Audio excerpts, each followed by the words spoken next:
We got engaged in November. Simple ring, private moment. No photographer, no crowd. Just him, a quiet question, and my answer. I didn't care that there was no big show. I thought it was love. I said yes immediately. We'd been together almost 4 years by then. I knew his flaws. He wasn't expressive. He didn't like details. He got overwhelmed easily. But I thought that was manageable. I thought we were a good balance. I handled the plans, the lists, the scheduling. He handled the calm. He grounded me. At first, he was excited, told everyone, bragged about how lucky he was, called me his future wife in front of friends.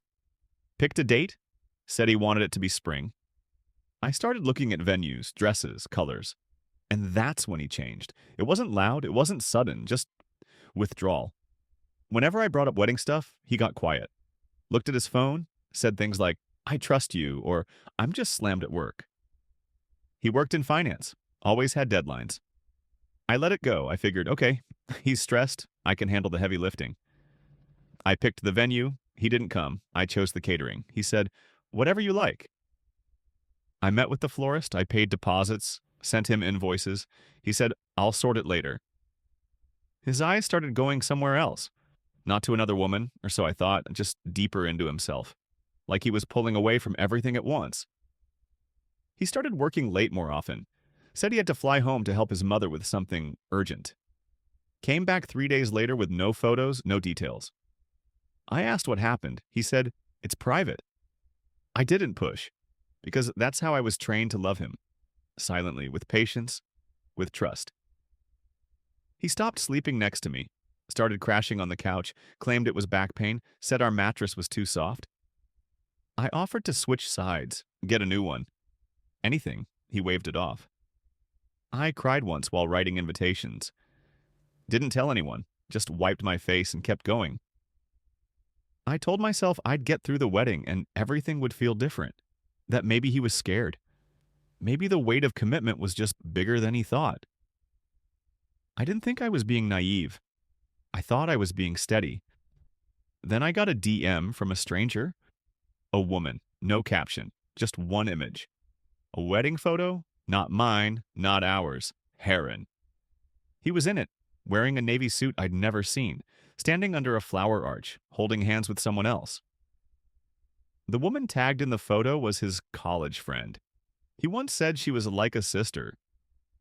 The date on the post was 3 days ago. He was wearing a wedding ring. I thought maybe it was fake. A prank. I stared at it so long my screen dimmed. I zoomed in on his hands, his face, his smile. Then I remembered the weekend he said he was with his mother. That was the same weekend. I scrolled. The woman had more posts, stories, a video of the first dance, his voice laughing off camera. The caption, finally forever. I clicked her profile. Hundreds of likes, comments congratulating them, old photos going back months of her and him together. Trips, brunch, flowers, all from the same time he was working late.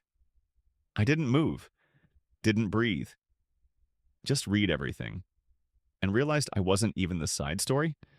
I was the backup.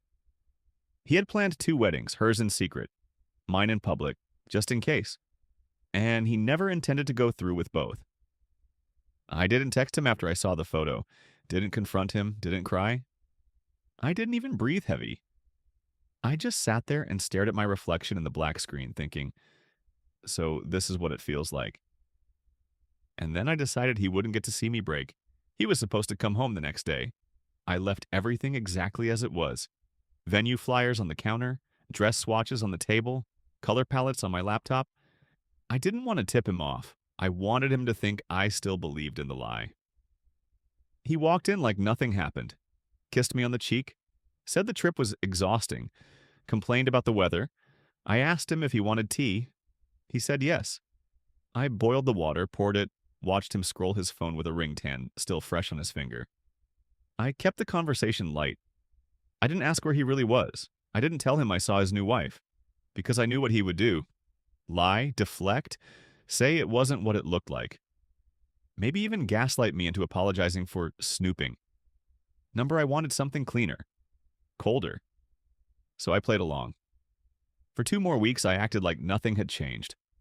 I asked about his suit fitting. He mumbled something about rescheduling. I emailed him wedding invoices. He said he'd pay them tomorrow. I invited his family to the event. I CC'd his work email so he couldn't say he never saw it. Then I printed every email I had, every receipt, every florist message, every seating chart, and I put them in a folder labeled For Your Wife. I left it in his office drawer. He never checked. I started canceling vendors one by one, told them plans changed, no refunds required, told the venue manager I'd had a death in the family, canceled catering, told the photographer I'd call back next year. No one asked questions. Meanwhile, he kept coming home late. Still said he was stressed. Still said he was overwhelmed. Still acted like the wedding was a weight I put on him, like it was something I was doing to him. I watched him rehearse exhaustion, rehearse detachment, like he was slowly trying to become the man who didn't owe me anything. I let him. The only person I told was my bank. I called and froze our joint account, opened a new one, transferred my money, closed every auto payment under my name, cleaned out my details from every shared platform. Amazon, Netflix, Spotify, grocery apps, all of it. He didn't notice. Or maybe he thought I was just organizing ahead of the wedding. 2 nights before our supposed date, he told me he might not make it to the rehearsal dinner. Said work might pull him away. Said, don't be mad. I looked him in the eye and said, I understand. That night, I packed my bags. Not in panic, not in rage. Just clothes, documents, laptop, phone. I left the keys on the counter, next to a printed photo, the one from the DM him in his suit, her in the white dress. Captioned, Finally Forever. I left a note under it. You should have just said no. Then I turned off my phone, blocked him, and disappeared. He tried calling me 24 times. Texted another 17.